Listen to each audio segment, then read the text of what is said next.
My name is Tiffany Silva. Just by looking at me, could you guess what my ethnicity was? Maybe white? Latino? What about my nationality? European?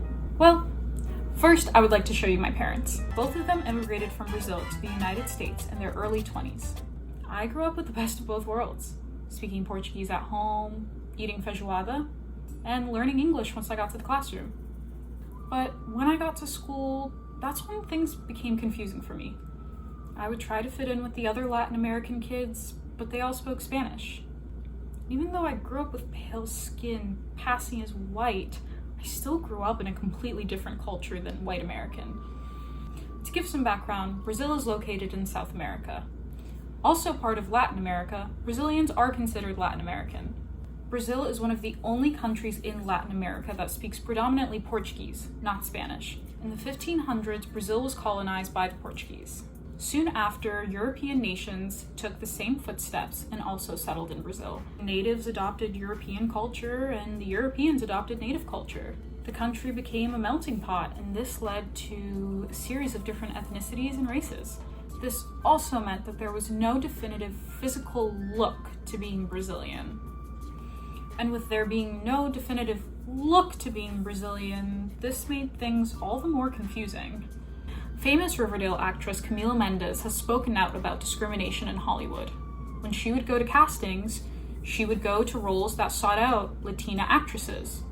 When she would audition for the role, her feedback from the directors said that she didn't look Latina enough, or whatever that meant.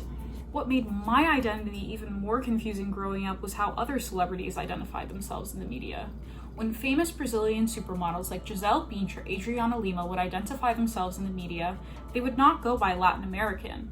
Rather, they would go by their nationality, which was Brazilian.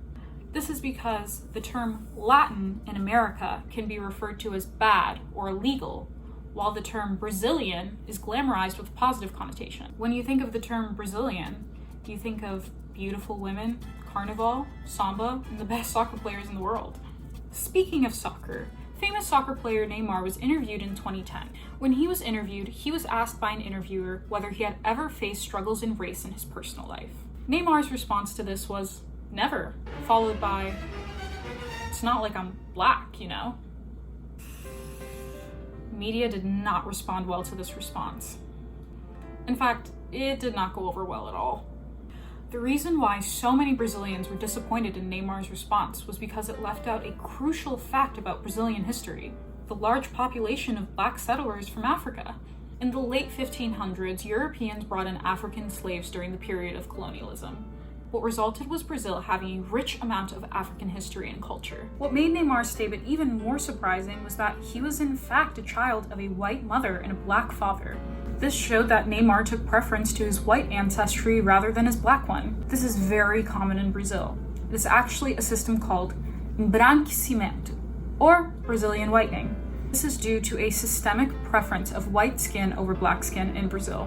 Soon after, Neymar retracted his statement, apologized, and advocated for racial equality.